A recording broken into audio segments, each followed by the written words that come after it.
ਮਾਸ਼ਾਅੱਲਾ ਪਿੱਤਲ ਦਾ ਸੇਬ ਹੁੰਦਾ ਸੁਰਖੀ ਲਾਲੂ ਕੇ ਆਪਣੇ ਵੱਲੋਂ ਫਿੱਟ ਹੋ ਕੇ ਆ ਕੇ ਬੈਠੀ ਹੈ ਵਾਹ ਰੇ ਵਾਹ ਦੂਰ ਫਿੱਟੇ ਮੂੰਹ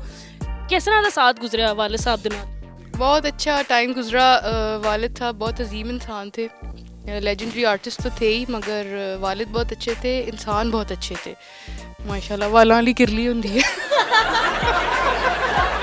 ਤੁਸੀਂ ਵੱਡੇ ਹੋ ਤੇ ਨਾਲ ਮੈਨੂੰ ਜੁਗਤਾਂ ਵੀ ਕਰ ਰਹੇ ਹੋ ਮਾਸ਼ਾਅੱਲਾ ਭੈਣ ਨਿੱਕੀ ਭੈਣ ਆ ਤੇ खान साहब के बच्चे हैं माशाल्लाह ग्लासगो ਦਾ ਮਰਾਸੀ ਹੁੰਦਾ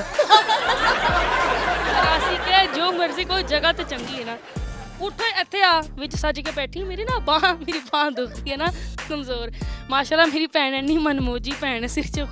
ਖੁਰਕ ਕਰਦੀ ਵੀ ਤੇ ਹੱਥ 'ਚ ਆ ਕੇ ਜੂੰ ਤੇ ਕਰਦੀ ਆਏ ਜਾ ਮੌਜ ਕਰ ਤੇ ਸਿਰ 'ਚ ਫੇਰ ਪਾਤੀ ਪਾਠੀ ਤੇ ਫਿੱਕੀ ਜੁਗਤ ਦੀ FIR ਕੋਈ ਨਹੀਂ ਹੁੰਦੀ ਅੱਲਾ ਮਾਫ ਕਰੇ ਤੁਸੀਂ ਤੇ ਸਾਰੇ ਮੈਨੂੰ ਪੈ ਗਏ ਹੋ ਮਾਸ਼ਾਅੱਲਾ ਪਾਨ ਖਾਣ ਵਾਲਾ ਸੱਪ ਹੁੰਦਾ ਵਾਹ ਰੇ ਵਾਹ ਇਸ ਤੋਂ ਪਹਿਲੇ ਮੇਰੀ ਹੋਰ ਪਿਸਤੀ ਹੋਵੇ ਮੈਂ ਇਹਨਾਂ ਨੂੰ ਰਹਿਤੋਂ ਇੱਕ ਦਿਨ ਇਹਨਾਂ ਨੂੰ ਪੈਸੇ ਦਿੱਤੇ 2 ਕਿਲੋ ਦਹੀਂ ਲਾਇਆ ਆਪਣਾ ਹੈਠ ਫੜੀ ਲਿਆਈਦਾ ਇਹ ਵਾਲਿਦ ਸਾਹਿਬ ਦਾ ਹੈਟ ਏ ਰਾਹ 'ਚ ਜਨਾਜ਼ਾ ਜਾਣ ਡਿਆ ਸੀ ਤੇ ਪਿੱਛੇ ਲਮਕ ਗਈ ਕਹਿੰਦੀ ਅਗਲੇ ਚੌਂਕ 'ਚ ਮੈਨੂੰ ਵੀ ਲਾ ਦੇਣਾ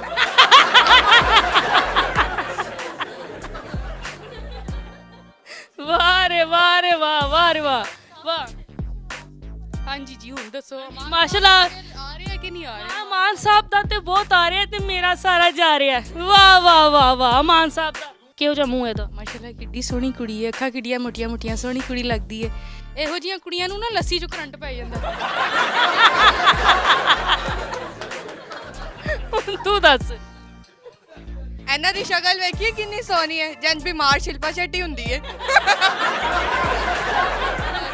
ਸਦਕੇ ਦੀ ਸਿਰੀ ਹੁੰਦੀ ਹੈ ਇਹਨਾਂ ਦੀ ਸ਼ਕਲ ਵੇਖੀਏ ਯੂਫੋਨ ਦੇ ਇਸ਼ਤਿਹਾਰ ਵਰਗੀ ਸ਼ਕਲ ਹੈ ਇਹਨਾਂ ਦੀ ਇਹ ਤੂੰ ਨੈਟ ਤੋਂ ਪੜੀ ਹੈ ਨਾ ਇੱਕ ਦਿਨ ਨਾ ਗਟਰ 'ਚ ਡਿੱਗ ਗਈ ਮੈਂ ਕਿਹਾ ਲਿਆ ਤੈਨੂੰ ਬਾਹਰ ਕੱਢਾਂ ਕਹਿੰਦੀ ਨਹੀਂ ਸ਼ੈਂਪੂ ਫੜਾ ਦੇ ਮਾਸ਼ਾਅੱਲਾ ਟੈਡੀ ਬੱਕਰੀ ਹੁੰਦੀ ਹੈ ਮਾਸ਼ਾਅੱਲਾ ਟੈਡੀ ਬੱਕਰੀ ਹੈ ਗਟਰ ਦੇ ਕੋਲ ਸਿਰ ਤੇ ਹੱਥ ਰੱਖ ਕੇ ਬੈਠੀ ਮੈਂ ਕਿਹਾ ਕੀ ਹੋਇਆ ਕਹਿੰਦੀ ਡੱਡੂ ਗਾਲ ਕੱਢ ਕੇ ਨੱਸ ਗਿਆ ਸਰ ਜੀ ਬੜੀ ਮਿਹਰਬਾਨੀ ਤੁਹਾਡੇ ਦੋਵਾਂ ਦੀ ਹੁਣ ਅਸੀਂ ਨਵਾਂ ਟੋਲਾ ਲਿਆਵਾਂਗੇ ਇੱਥੇ ਵੇਖੋ ਉਹਨਾਂ ਚੋਂ ਕੌਣ ਜਿੱਤੇਗਾ ਚਲੋ ਬੇਟਾ ਬੜੀ ਮਿਹਰਬਾਨੀ ਬਹੁਤ ਸ਼ੁਕਰੀਆ ਜੀ